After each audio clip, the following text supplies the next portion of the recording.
Hello, everyone, and welcome to today's webinar, From Knowledge to Action, Training Forest Professionals in Climate Adaptation and Resilience. My name is Sharon Yang, and I'll be hosting today's session.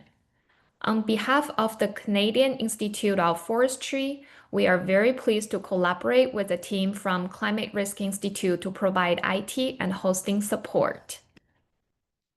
Next slide, please.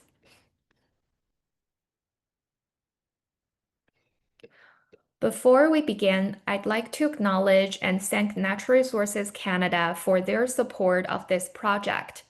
Founded in part by Natural Resources Canada through the Climate Change Adaptation Program, this initiative supports Canada's national adaptation strategy by equipping forest professionals with critical climate adaptation skills. The course is guided by the partners at the Climate Risk Institute with input from the Ontario Ministry of Natural Resources, as well as subject matter experts and advisors in equity, diversity, inclusion, and Indigenous knowledge.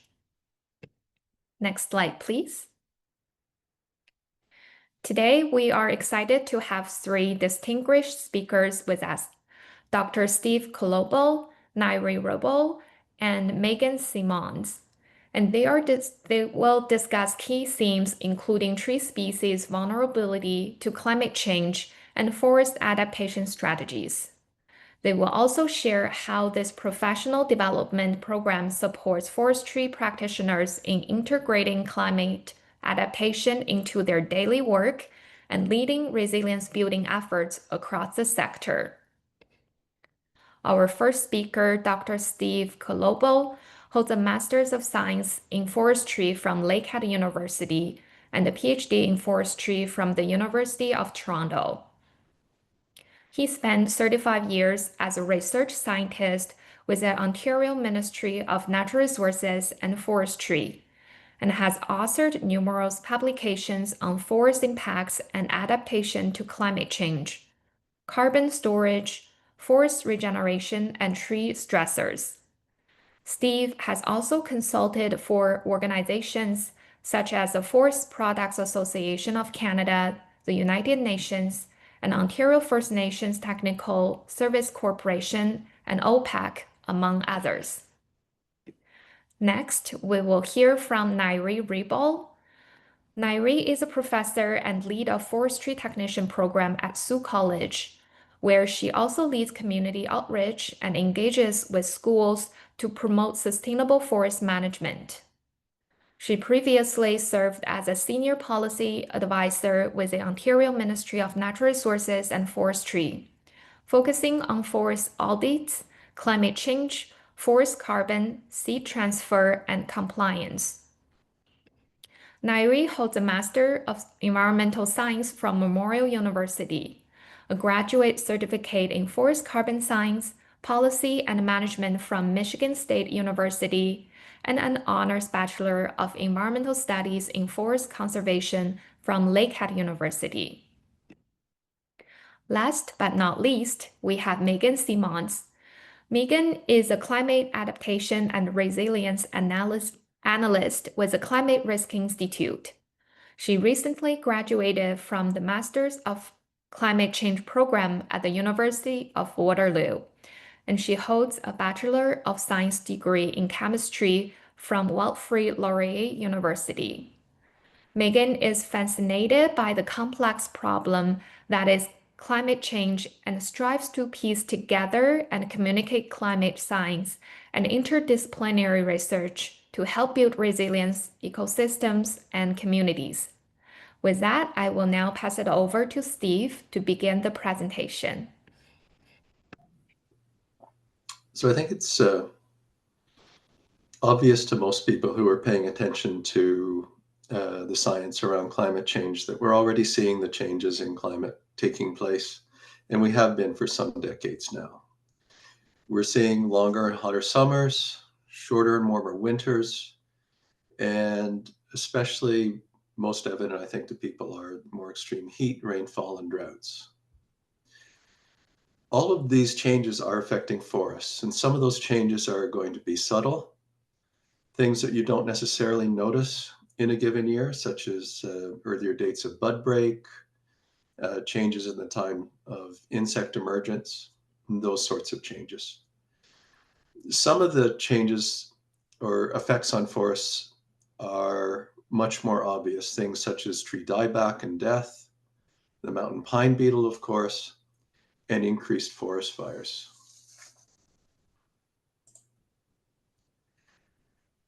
One thing that I think many people don't realize, though, is that even if we stopped all greenhouse gas emissions today, that there's no going back from the current level of climate change. In fact, it's going to continue to increase even if we stopped all emissions right this moment. And this is because CO2, when it's emitted into the atmosphere, it will stay there, some of it, for centuries long time. So we are committed to climate change, unfortunately, and not only that, but far from stopping our CO2 emissions anytime soon. Each year recently, we're seeing new global highs in terms of total rates of emissions that are taking place. So we're rapidly increasing the amount of CO2 in the atmosphere, and that's going to have long-lasting impacts on our climate, and through that on our forests. Because of this, we need to consider what the effects of those changes in climate are going to be on forests. And the way we can do this is by understanding tree vulnerability to climate change. There's an organization you've probably heard of called the Intergovernmental Panel on Climate Change. It's a UN agency with responsibility for climate change science. And one of the things they've done is develop specific terminology about vulnerability. And three of those aspects of terminology are adaptive capacity, sensitivity, and climate exposure. Vulnerability is the balance between these three factors. And these concepts allow us to objectively evaluate vulnerability rather than having vulnerability be simply a fuzzy concept that can mean different things to different people. And we can do that by looking at adaptive capacity, sensitivity, and climate exposure in very technical ways. This simplified demonstration of how these factors are related just shows that adaptive capacity has the ability to offset high sensitivity and high exposure to climate change. So if you have high adaptive capacity and low sensitivity combined with low exposure, your tree species is going to be less vulnerable to climate change. On the other hand, if you have a tree species with high sensitivity, high exposure, and that species has low adaptive capacity, it will be more vulnerable to climate change. So there are a number of methods for assessing vulnerability, and in the end, they all tie back to the concepts of sensitivity, adaptive capacity, and climate exposure. So just want to run through a number of these approaches that have been developed. While we have usually hear about efforts and concerns about reducing greenhouse gas emissions, and for good reasons, because that's the root cause of climate change. At the same time, and less well known, I think, is the fact that the scientific community in forestry has been very busy developing tree vulnerability assessment techniques. So I'll run through what they are. The first one is observational assessments of vulnerability. These are backwards looking approaches to evaluating vulnerability.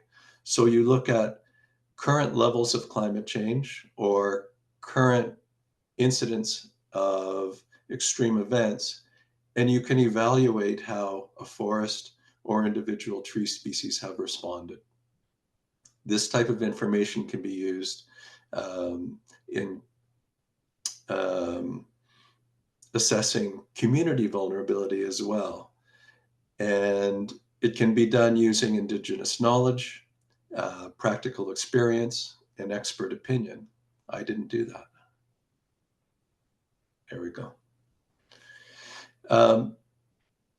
And often these observational approaches will bring people together in one place to draw on as many people as possible to share their experiences and their knowledge about how forests may be responding to extreme events or a gradual climate change.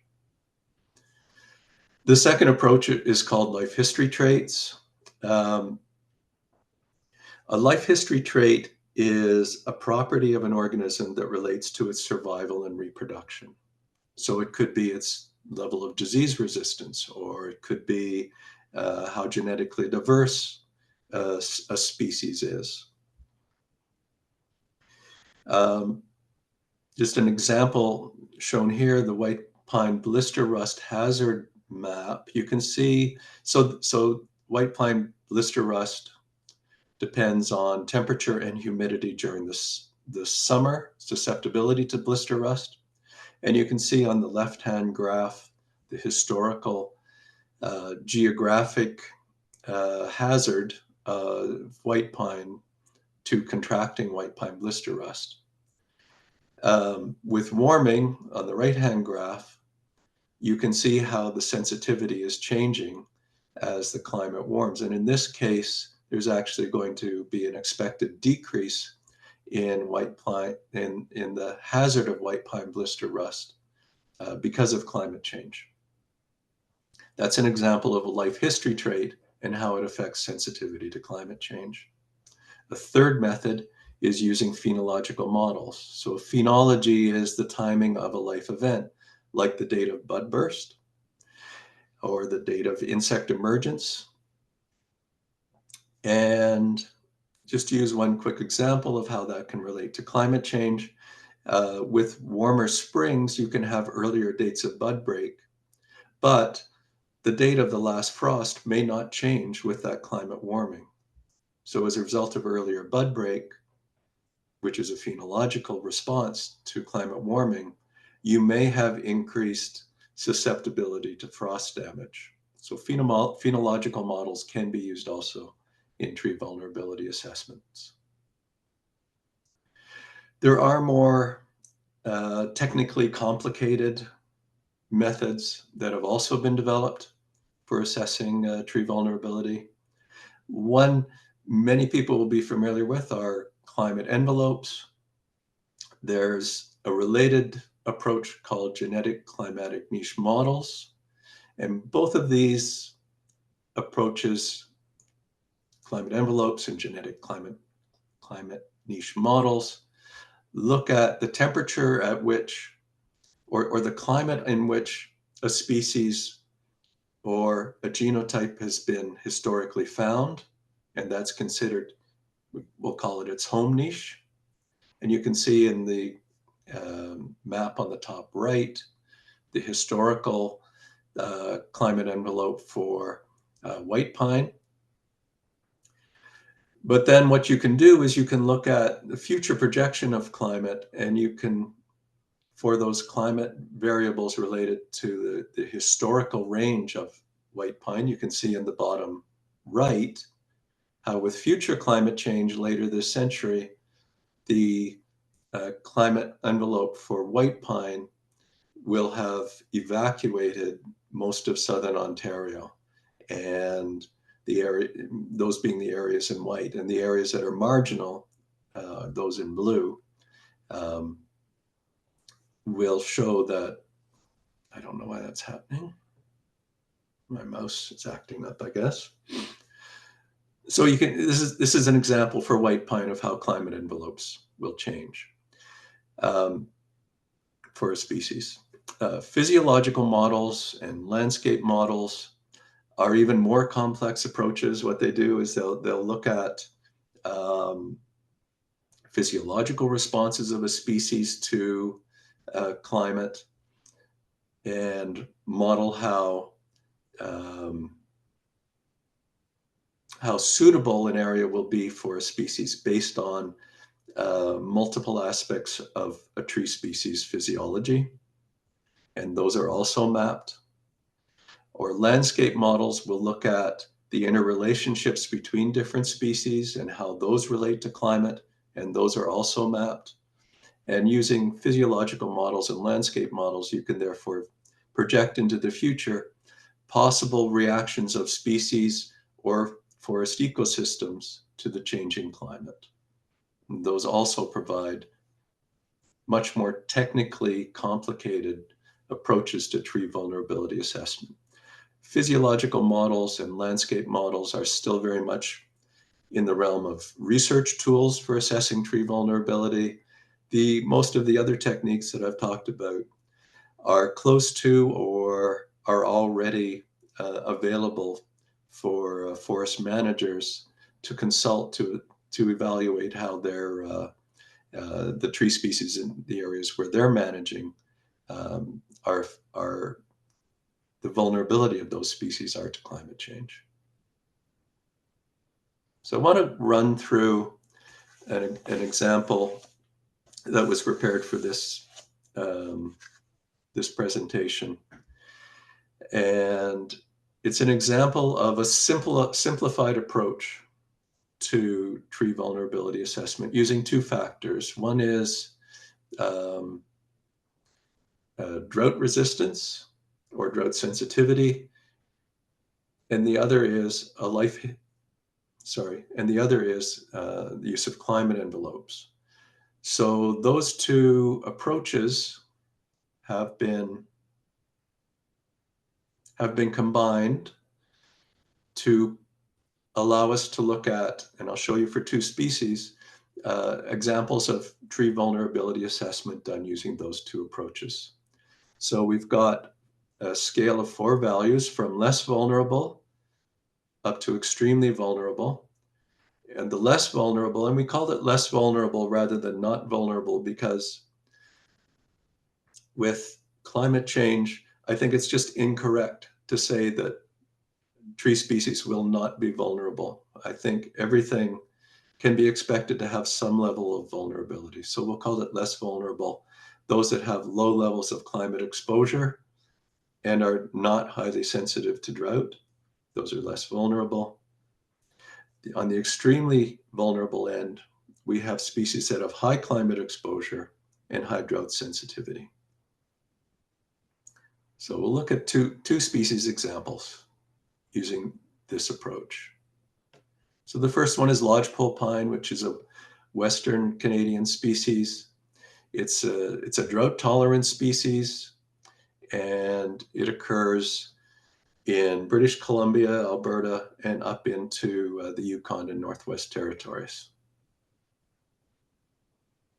So these maps, which are taken from the Government of Canada's plant hardiness site, show on your far left the historical climatically suitable areas for lodgepole pine. The areas in green are the core climatic areas that are suitable. And then in the maps moving to the right are 2011 to 2040, 2041 to 2070, and on the far right, 2071 to 2100. And what you can see is that over time, the area of climatic suitability, especially in Alberta, is decreasing. Also, over time, in parts of southern and central British Columbia, the areas of climatic suitability are also decreasing over time. This is especially expressed towards the end of the century, but already we are in a period where we're already starting to see in some geographic areas increased vulnerability of the species to changing climate. At the same time as we're seeing decreases in suitability in the south, we're seeing increases in suitability to the north. This is because those areas are becoming warmer, more suitable to lodgepole pine, and therefore we're seeing expanded climatically suitable range in the far north. Because this is a drought-tolerant species, most of the changes that you're seeing are going to be due to the changes in the climatic suitability of the species and not so much related to the drought tolerance. So the other species we'll look at here for a quick example is balsam fir. It's an eastern Canadian species, which is very shade tolerant. It's late successional. It's not a fire adapted species, so that in the absence of fire, its presence in the forest increases over time. This is a species with very low levels of drought tolerance. So this species is rated highly vulnerability in most of its native range. And you can see, again, these maps from the plant hardiness site of the Government of Canada go from historical on your far left to 2071 to 2100 on the far right. And you can see how dramatically balsam fir is projected to be affected by climate change. This is a species that's highly vulnerable to climate change because of the combined reduction in its climatically suitable areas and its high level of sensitivity to drought. By the end of this century, it's expected to have lost much of its range throughout eastern Canada, with the exception of eastern Quebec and Labrador.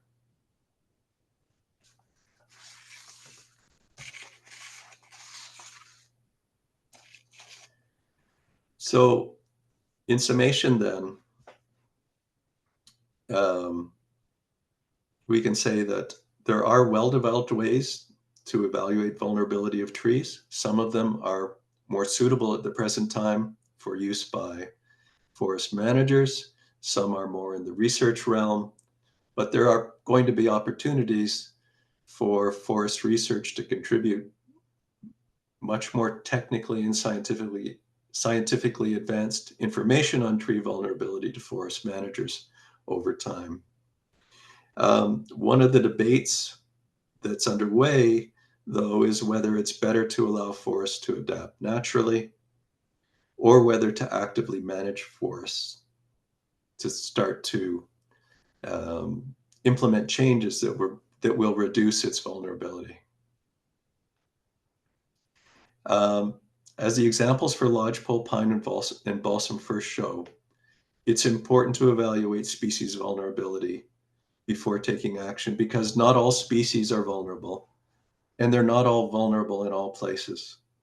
So it's important to undertake vulnerability assessments before heading out and making changes in forest management. So vulnerability assessments will let adaptations focus on the most vulnerable species in the most vulnerable areas.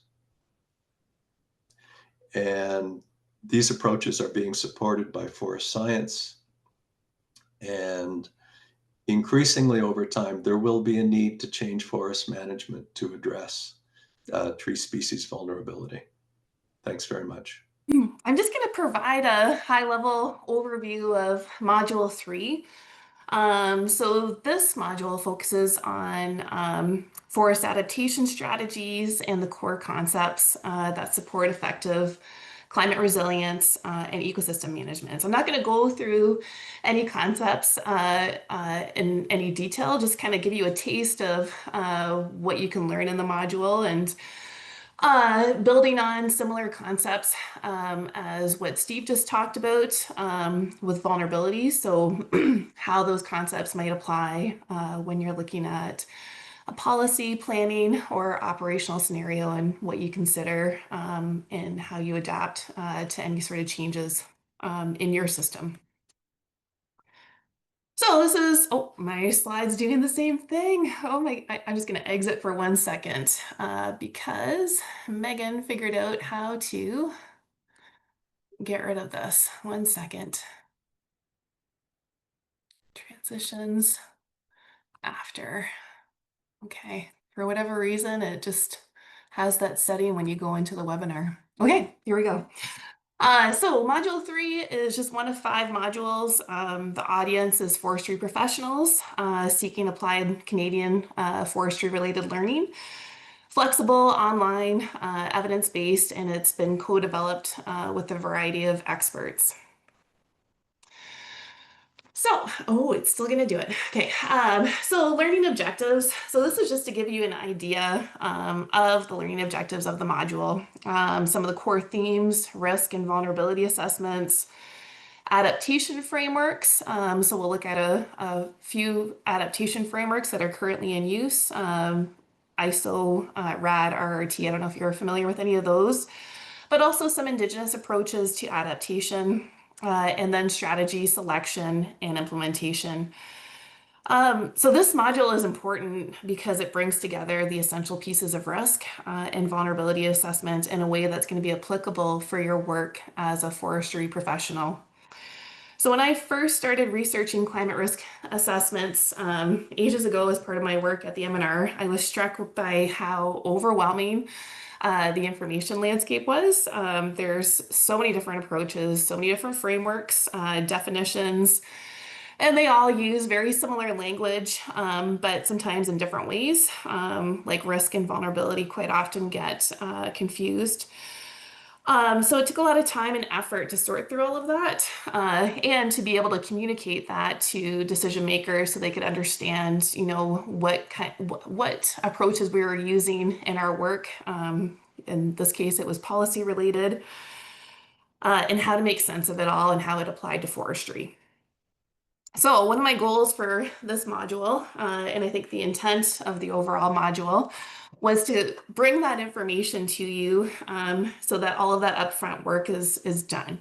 And it was challenging because the webinar itself only ends up being about an hour. So there's a lot of information in that 1 hour, but hopefully that brings some of the most relevant concepts to you, presented in a clear, structured process that you can adapt for your own context. And the module focuses on internationally recognized risk management standards. So the approach is consistent, credible, applicable across sectors. And by the end, you'll not only understand how to assess climate risks and vulnerabilities, but also have a foundation to identify and evaluate potential adaptation options tailored for your forest management work. So you'll see pictures of squirrels throughout my slides. And I just chose a squirrel actually, so to help illustrate different examples of how to assess risk and what kind of adaptations a squirrel might consider in a winter scenario where it has to figure out, how to survive the winter, what new risks might be introduced with a changing climate, because I find it's helpful to have storylines to relate concepts that you're learning about. But understanding vulnerability and risk is essential for ecosystem management in a changing climate. So we introduce you to the adaptation cycle. We explain where assessments fit into the process and provide an overview of how they support decision-making and long-term planning. So this is just a preview of some of the terminology and concepts that we're going to cover relating to risk. And adapted from the ISO framework. So this is an international framework that has a number of standards out there. There's also, I'm sure you're familiar with ISO, they have safety standards as well. But this is what this work is adapted on. But we'll also learn how risk relates to vulnerability assessments. And again, these are just examples of what you'll see. And of course, covering how climate adaptation is not a one-time action, and it's part of a cycle that involves a number of steps and reassessing over time.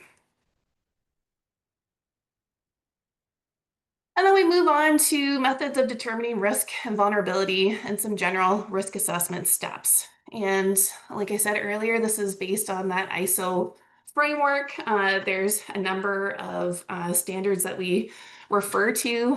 14,090 and 91 are the foundation pieces with the descriptions and definitions, and ISO 31,000 gets into the risk management process. And so we go through that process in more detail.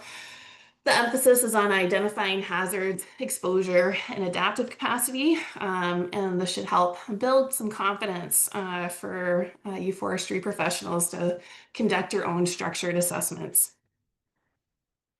Okay, so then we move on to key components of effective vulnerability assessment. So I highlight key components that strengthen the effectiveness and relevance of your work.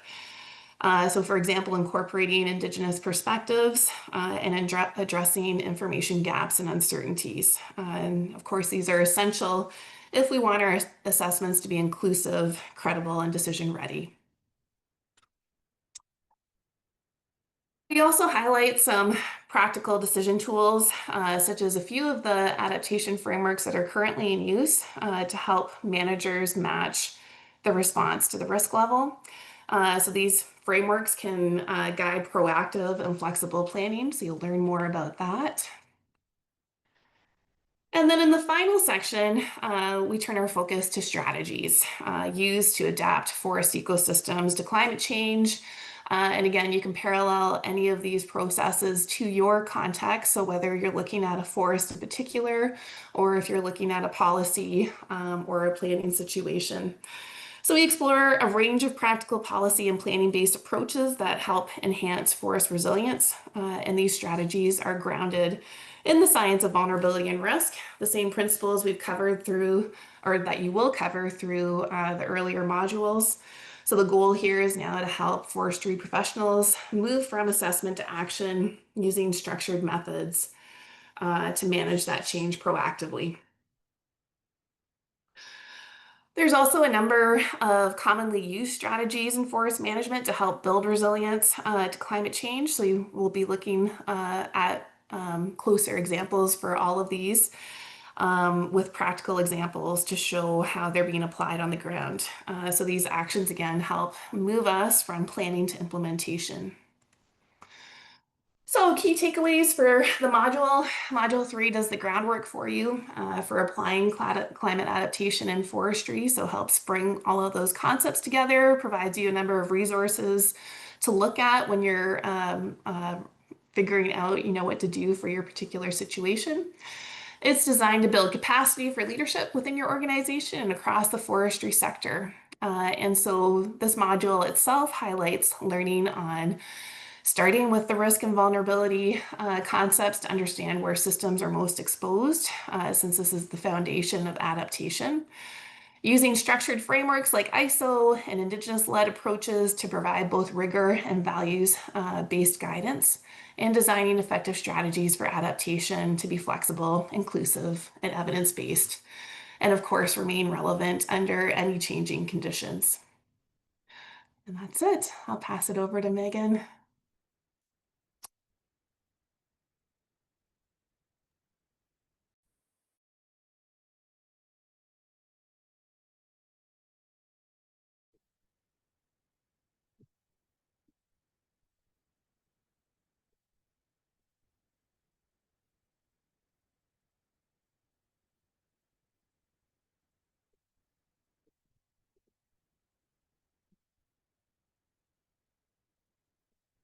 Okay, I believe we should be able to see my screen, so I will go ahead and get started.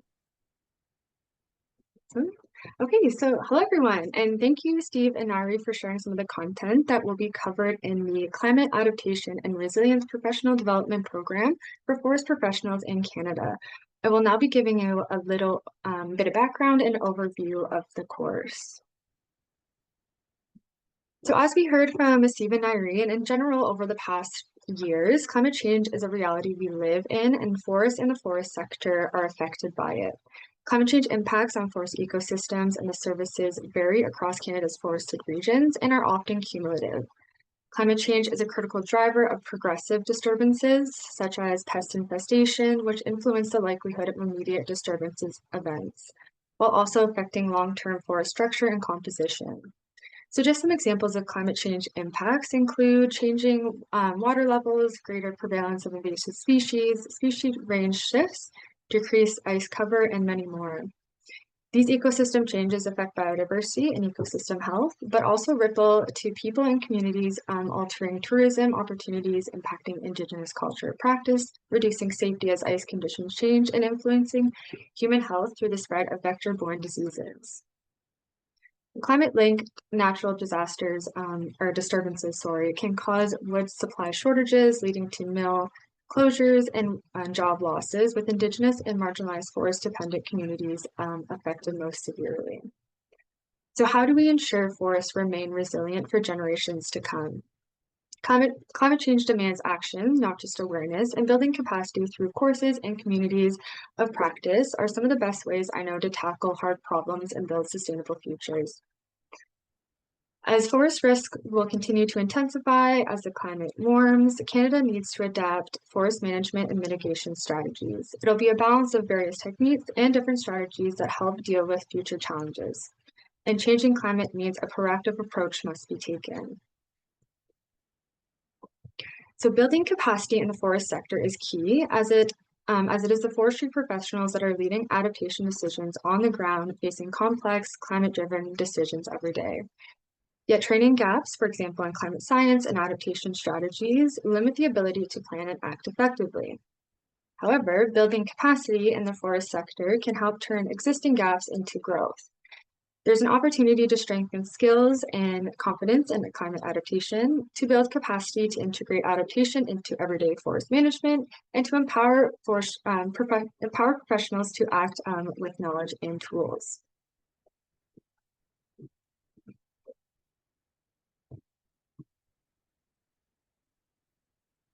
And this is where the Climate Adaptation Resilience Professional Development Program for Forest Professionals in Canada comes in, developed by our team at the Climate Risk Institute and CIF.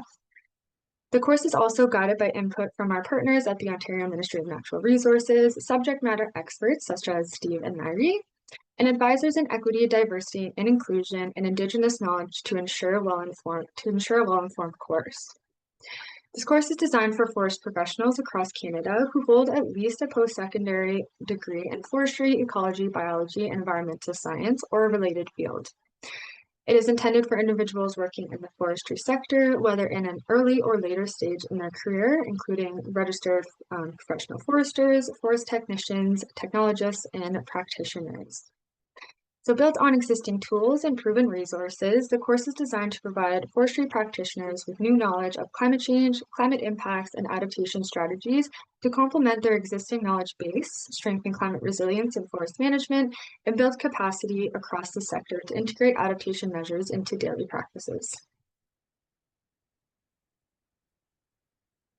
Through its elements, the course links three key pillars, starting with knowledge, providing information on topics such as climate science, impacts, policy frameworks, and sustainable forest management, progressing to developing skills, our second pillar, using tools such as risk and vulnerability assessments and adaptation planning frameworks, resulting in concrete action, our third pillar, integrating climate change considerations and applying adaptation strategies in forest management.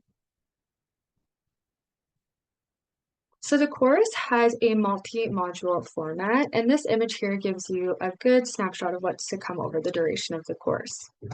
So learning begins with an introductory module all about climate change 101 and climate change basics. Next comes Module 1, Understanding Climate Change Impacts and Vulnerabilities in Canadian Forests, led by Steve. Followed by Module 2, Sustainable Forest Management, Principles, Policies, and Practices. Steve was also an SME on this module. And then Module 3, Forest Adaptation, Strategies and Concepts, led by Nairi, as you just saw. Finally, we have Modules 4 and 5, Integrating Climate Change into Forest Management, Parts 1 and 2. And Modules 4 and 5 really start to tie together all of the content in the first three modules, but in a practical way.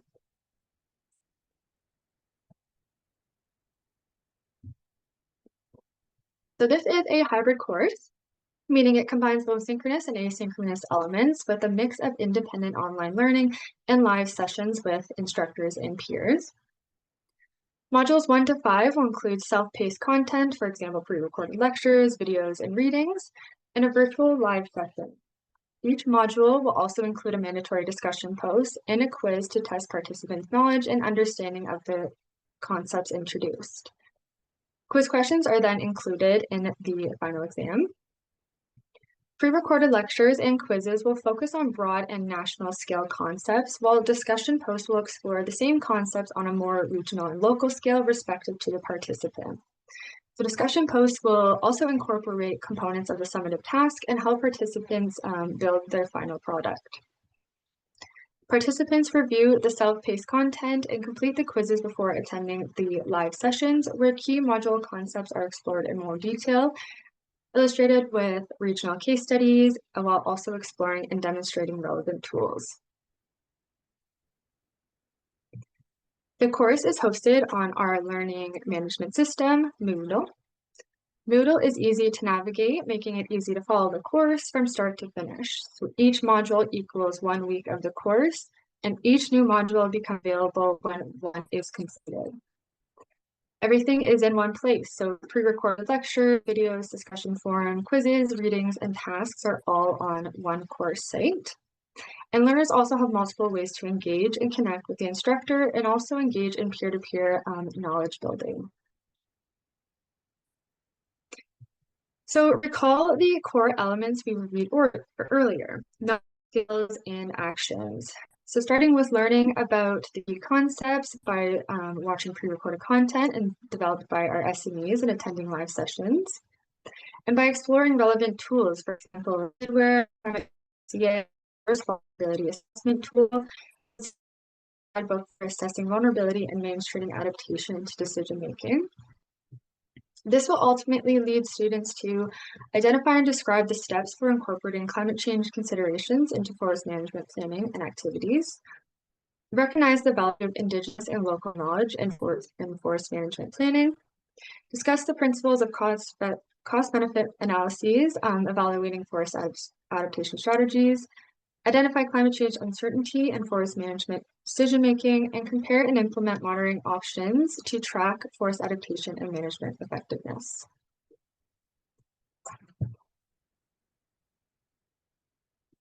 So we are currently about halfway through our pilot delivery of the course, with 2 national deliveries planned for next year, the first occurring from January to February and the second from February to March. So Canada's forests are already changing. We are seeing the impacts of climate change through shifting species, more frequent disturbances, and new management challenges. Awareness alone will not shape our future. Real change begins when knowledge turns into action. Our future depends not on what we know, but on what we do with that knowledge. In this regard, adaptation is not optional, but rather is an essential part of sustainable forest management. Building climate resilience into our decision today will determine the health and productivity of our forests for decades to come. So with that, I encourage you to get involved, take part in the training, share it with your colleagues who might be interested, and help spread awareness within your networks, because every step towards adaptation makes a difference. Together, we can ensure Canada's forests remain resilient, adaptive, and thriving into the future. Thank you. Thank you, Steve, Nairi, and Megan for the overview of the program and the module. I have one question in the chat. How can we participate in national deliveries of this course? Is it free of cost or do we need to pay?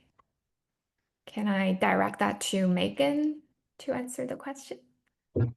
Yes, of course. So some of the details are still being finalized at the moment, but you can watch out for some details from CIF as they open the registration page, and associated costs will be on that page as well.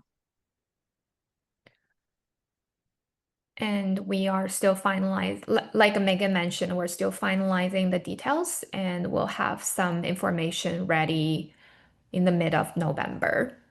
Please stay tuned.